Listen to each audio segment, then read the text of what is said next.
Hello guys, and welcome to another multiple flow tutorial with me, Eldrin from Lodge Lemire. Today we're looking at importing characters from DAZ into Cinema 4D 2015 edition. Alright, so since I made my last importing DAZ tutorial back in 2014, a couple of characters have come out since then. I believe in 2014 or 2013 Genesis 2 came out, and late 2014, early 2015 graced us with Genesis 3 here. And Genesis 2, from what I've been reading, really didn't add too much as far as, you know, new capabilities and features, really. Genesis 3 has a few somewhat significant differences to it as far as what it exports and what it's capable of. The weights are, according to the DAZ website anyway, apparently better. And the materials are obviously a lot more realistic as well. So anyway, this character here is a Genesis 3 character. I've also got a Genesis 2 character exported as well. And of course, an original Genesis character as well.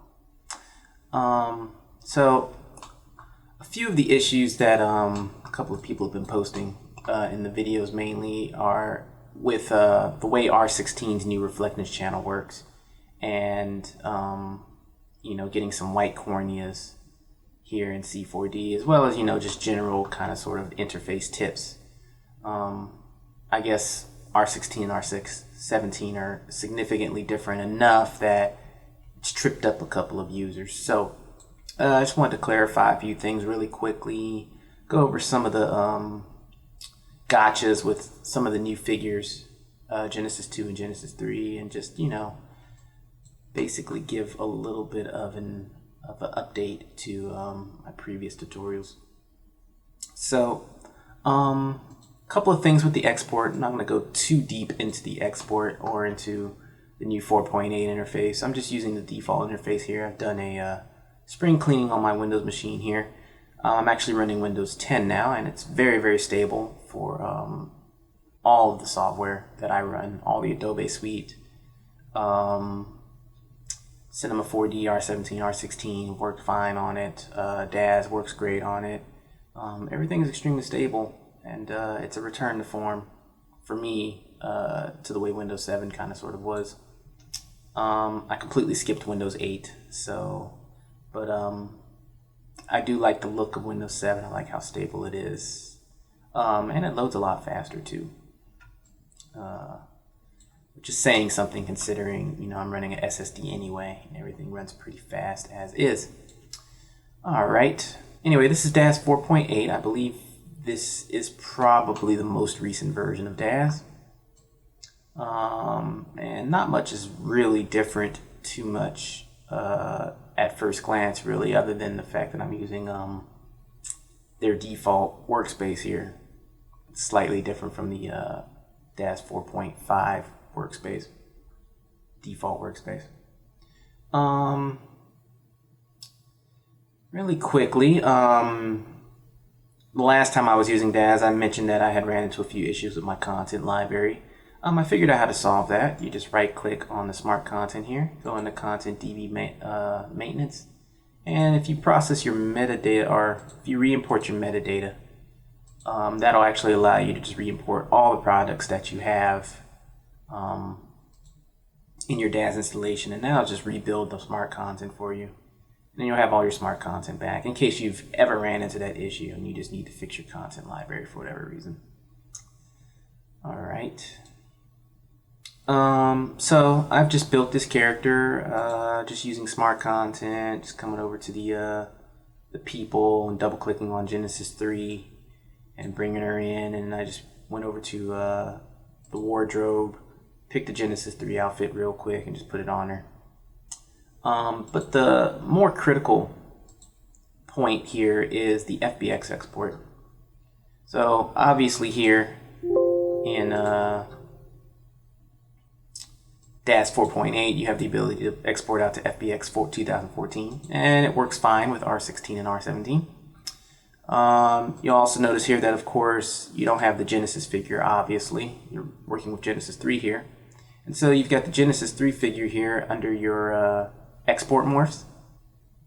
And if you look through here real quick, and this just will work for any future, so Genesis 4, Genesis 5, you know, whatever comes out, you know, if you just take a quick look at your morphs here, you can figure out what morphs you really want. And I believe I went over this in my import and DAZ tutorials, but I'm just going to kind of sort of go over this again one more time. So in this particular case, the Genesis 3 figure, while she probably does have some of the original head controls that I mentioned in my first and second DAZ tutorials. In fact, if we go down here, okay, she's a little bit different. She's got these head E controls, unlike the head dot control that the original Genesis figure has. And then she's also got her own morphs here as well. Genesis 3 female, E control, and then here's all the face controls here for her character. So what you want to do is you just want to edit your morph rules, and you just simply want to add a wildcard for the morphs that you want. In this particular case, the head E controls for Genesis 3 female are going to be probably the best morphs I can get out for facial animation in C4D, for using with face shift or using with something else. So just go ahead and accept that. Vice versa with Genesis 2, if you go through her morphs, you'll notice that she has something called Genesis 2 .ctrl, or control basically. And then you just want to change your action to export instead of bake. And that'll go ahead and export those morphs out onto that character. And so that basically takes care of Genesis 2 and Genesis 3 as far as the export is concerned. Everything else is pretty much the same. You apply materials the same way. You add clothes the same way. You add materials the same way. Everything is pretty much the same as it was in DAZ 4.5. Once your character comes in, we switch over to Genesis 3. It'll come in with a morph tag, and all those morphs will be applied. The Genesis 3 female doesn't really export too many crazy morphs, so for her it's kind of cool.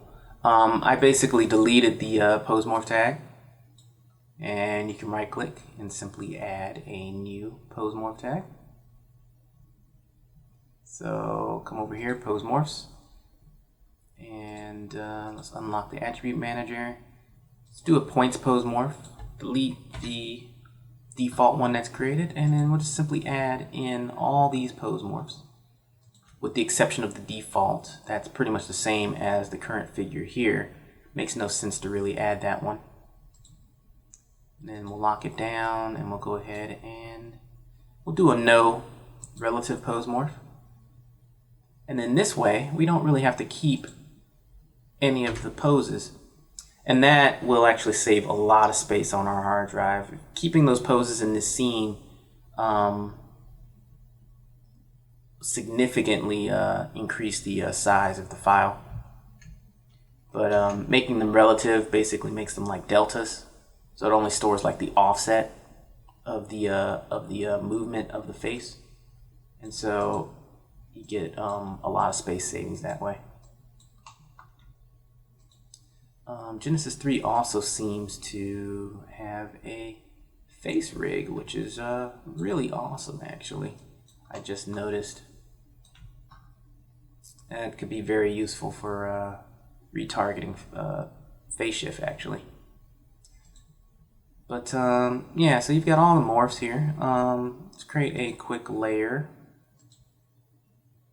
And let's take all of the bone systems and pretty much drag them right in here. Or at least drag her bone system in there, and go ahead and hide those bones. Let's see. Looks like some of these other objects have bone systems that are also giving us some trouble. So go ahead and grab all the closed bone systems. I'm just shift middle clicking to grab all of the controls underneath. So once again, shift clicking, or not shift clicking, but middle clicking will of course grab the children, the parent and all the children. And then shift middle clicking will go ahead and add to that selection, like so. All right, so we've hit all the bones now, and so, you know, we could just see just the character as is, and she looks great, with the exception of the fact that her reflectance is out of control and her eyes are really white. If we render this,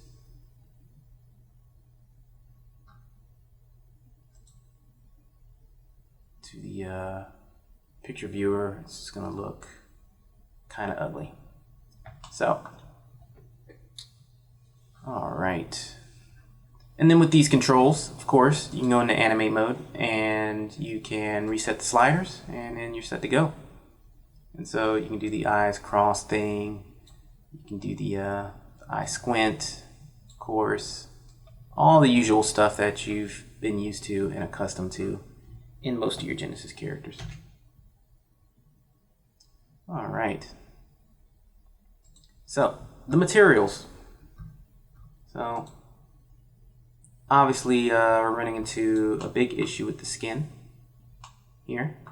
So what we're going to want to do, of course, is unlock our attributes manager, come into the face here, and one of the first things we can do is really lower down the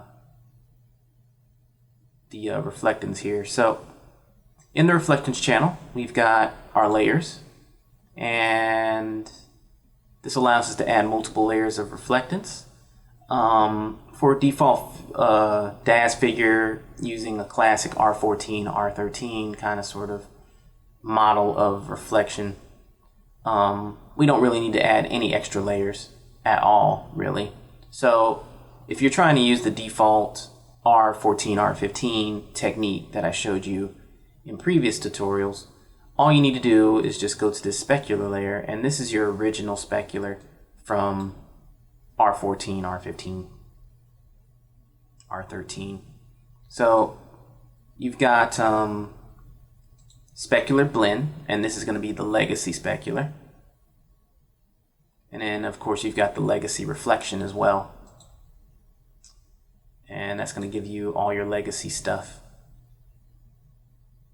So if we go with either blend or Fong, Fong is going to be more of a metallic specular, and blend is going to be more of a diffuse specular. And we actually probably want to go with blend for skin. It's more of a diffuse type of nature there.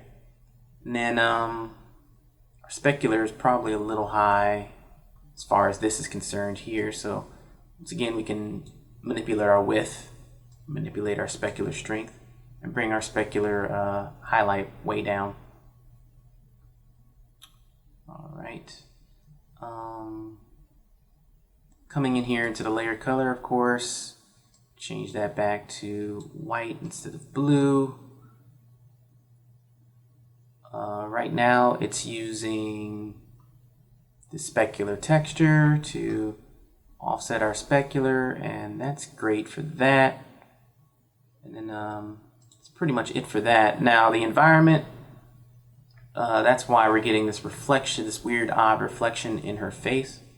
So this channel we can like literally turn off, probably clear the texture out, and that'll take care of that nasty environment stuff going on. The bump is fine, so it's going to give us some nice bump. And then turn off our environment and keep the reflectance, and we're pretty much set to go. And then, you know, if you want to make her more like she's more in water or something like that, you know, you increase the specular like that, and that's going to make it more shiny, of course. And so if we render her now, that pretty much took care of that problem. And then everything else is the same as in my other tutorials. If you wanted to add a subsurface scattering, go into the luminance channel, and then you would add a subsurface scattering shader. So come to effects, subsurface scattering, and then you'd play around with those properties just like I showed you in the previous tutorials. and all that would work. So big thing mainly was tweaking our reflectance and all. So just bear in mind that this specular layer here, this default specular layer that gets created, this is the classic C4D specular layer. And then under your type, you just want to choose one of these legacy types and just play around with the properties just the same as you played with in classic versions. Everything is pretty much the same. I think there may be a slight few new properties here for the most part, but pretty much the layer color is where you plug in the material, and then you just play around with these properties to get your specular dialed in. So that brings us back to the cornea, of course, which a lot of people have been complaining about. And so if we come to the cornea material here, we can look at the transparency channel, and we can see right away that, you know, we're getting a really good transparency out of our cornea. Normally, I think in my older tutorials, you normally would have had to change that up. Make sure you get rid of the environment channel, which is the culprit for a lot of these materials looking kind of bad. Under the reflectance, of course, just like I showed you with the material that we just worked on, you just want to switch these to one of the legacy types, and you can use the legacy types. And then there's plenty of good tutorials on how to use the new types as well, which give you much more advanced specular at the cost, of course, of render speed. But they're very, very, very similar to something that you would get out of V-Ray or out of Maxwell or out of Arnold. Also, my Arnold tutorials go over a lot of newer production techniques. And even though the material system is different, a lot of the techniques are general C4D techniques, some of them, or just general organization techniques. I highly recommend looking at those tutorials and just getting some tips, you know, as far as the general production stuff. But looking at this, it doesn't look like the cornea is really causing us any problem at all. And in fact, it's not. With Genesis 3 here, the materials are slightly different. You can see here, actually, if you just go through your selection tags, you'll notice right away that there are fewer selection tags here.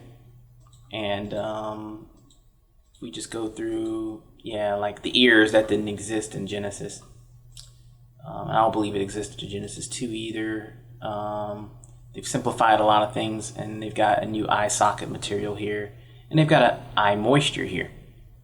And so if we take a look at our eye moisture, well, it looks like that is actually what's causing our problem. And in fact, if we select the eye moisture and go ahead and delete it, delete the polygons away from there, see that our eyes are revealed underneath.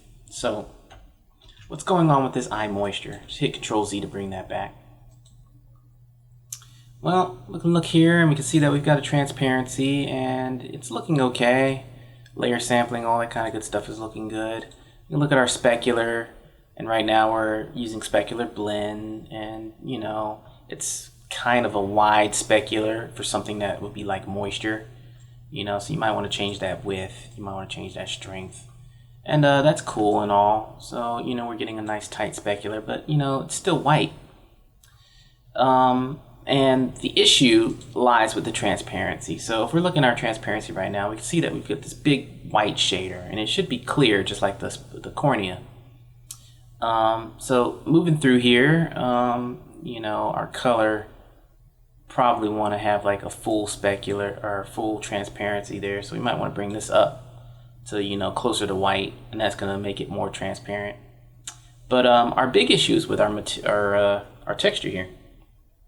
So if we click on that and go to our bitmap shader, we can see that basically what this material does is it gives us, let me see if I can open up a window for it and go ahead and maximize it out. This material is supposed to give us that nice shiny eye specular that we would get from, you know, a photography studio or something like that shining into the eyes, right? And this material could be used for a lot of things. Off the top of my head, I probably, if I were texturing this in Arnold or if I were texturing this for real in C4D, I'd be inclined to get rid of it simply because, well, this is one of those things where you could technically keep it and not use this texture at all, and then you can have it as because the whole entire eye is kind of sort of shiny. This can act as an extra kind of sort of reflection catcher and give you that shininess, that realistic shininess in your eye. So it's kind of a good thing to have.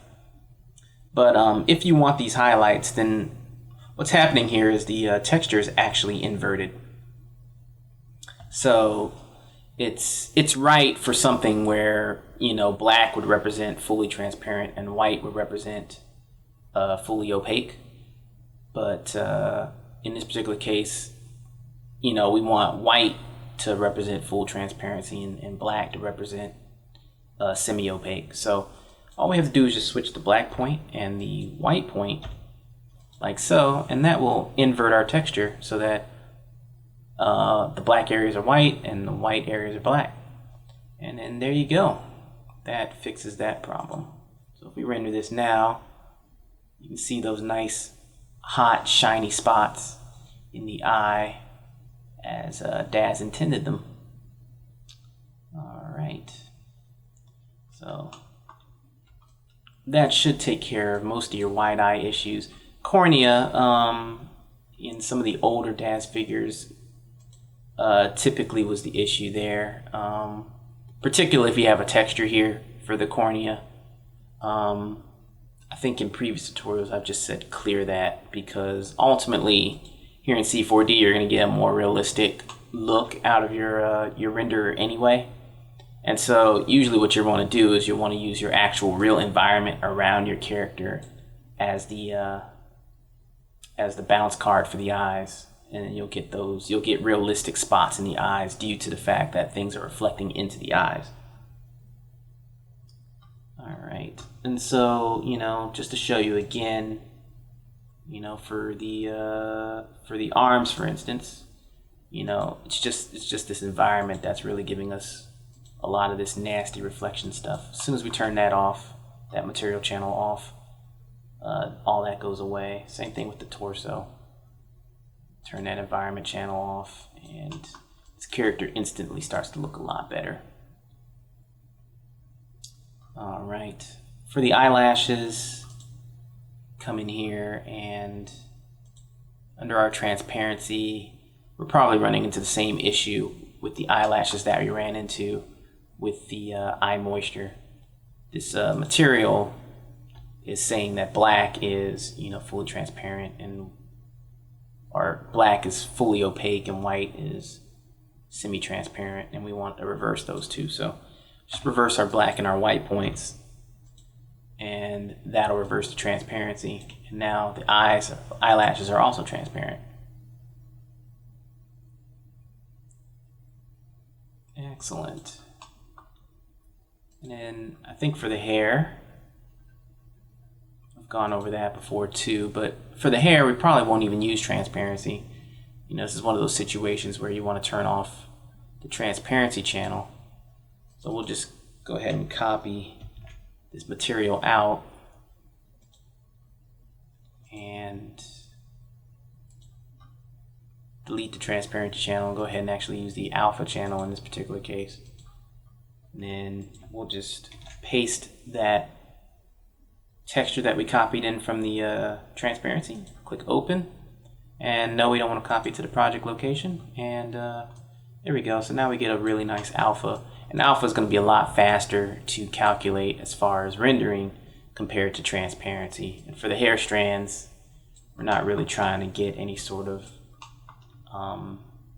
interesting refractions and reflections from the transparency channel. We're just trying to punch out that hair, really. So, but for the eyes and stuff, you want that transparency, because that's going to allow you to get those refractions as well. So with the let's see, the eye moisture, for instance, with these refraction presets that are in R16, R17 now, different levels of refraction are going to give you, the light's going to bend differently when it hits the transparent medium and the rays go inside. So the iris will bulge in a different way, and light will refract and reflect inside of here in a different way. So that's what transparency gives you. Whereas alpha just gives you a straight, non-transparent, transparent, and a slight in between, but it doesn't really do any of that crazy ray stuff. So. Alright, so that takes care of the Genesis 3 character. Now, a few other minor differences in the Genesis 3 character. If we go to my production UV layout, just pull over our quick little texture window here and show UV mesh. Genesis 3 character lovingly has all of its different selection tags laid out in a UDIM. So this figure is built, for future workflows. This figure is built really, really nicely to deal with Mari and to allow you to use like Arnold and use UDIM workflows. So looking at one of my UDIM tutorials that I recorded in Arnold recently, you go ahead and look at the C4D2A series. I mentioned UDIM workflows and how you can, in Arnold in particular, you can take the UDIM token and it'll automatically load a texture related to each one of these tiles. So starting with 1001, then this would be 1002, 1003, 1004, 1005, 1006, 1007, and 1008. Vice versa in Mari, Mari uses that naming convention and it calls these patches, and then it'll load up all those textures for your character, and you can paint through any of the textures in 3 dimensions, and it all works really, really nicely. So Genesis 3 automatically did this for you. With Genesis and Genesis 2, on the other hand, we switch to our Genesis 2 character here. And switch back to the production UV layout again. So for Genesis 2, they're all in one spot, and you're going to have to go through and set this transform to 1. You're going to have to manually move these off into their respective UDIMs. Same thing with the Genesis character. And then from there you can start using some of those UDIM workflows. And then the great thing about the UDIM workflows, of course, is particularly in Arnold and stuff like that, you can actually shrink this list of materials down from 28 to like 3 materials, really. There's only like 3 major sections of a DAZ character that really matter. And I'm actually going to be going over the workflow of actually shrinking these down in Arnold in a future tutorial that I'll be releasing very, very, very soon. Sometime this week, actually. All right.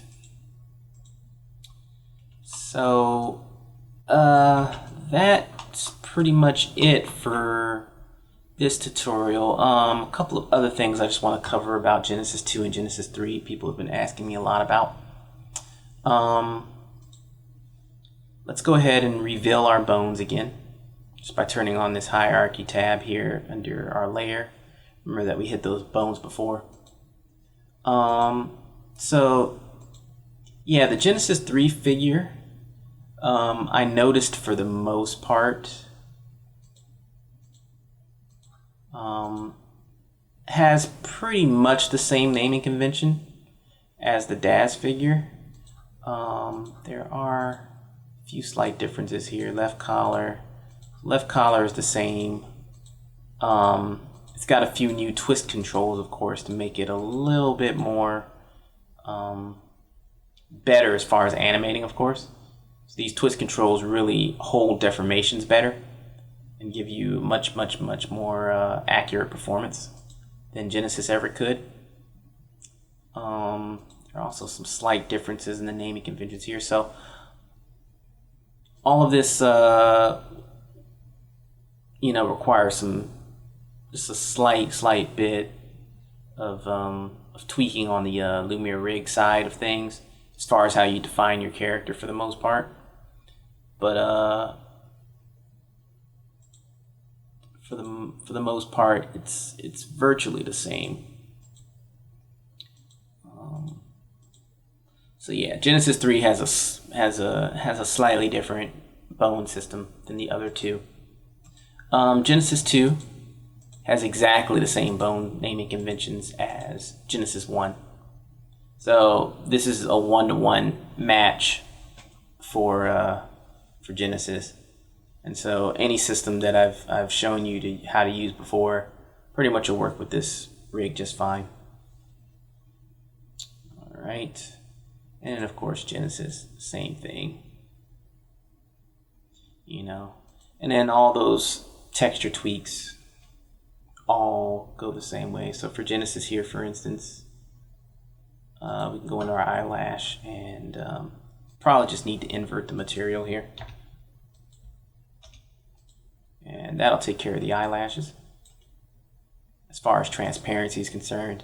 Once again, with the eyelashes, this is something where you probably don't want to use transparency. It's a little heavy. I'd probably turn the transparency channel off and use alpha, just like I showed you in previous tutorials. The big tricky thing, of course, for a lot of people, really is the new Reflectance channel. So just take those tips to heart that I showed you on, just keeping in mind that it's just a new layer system, and by default it gives you a single layer of specular from the DAS export.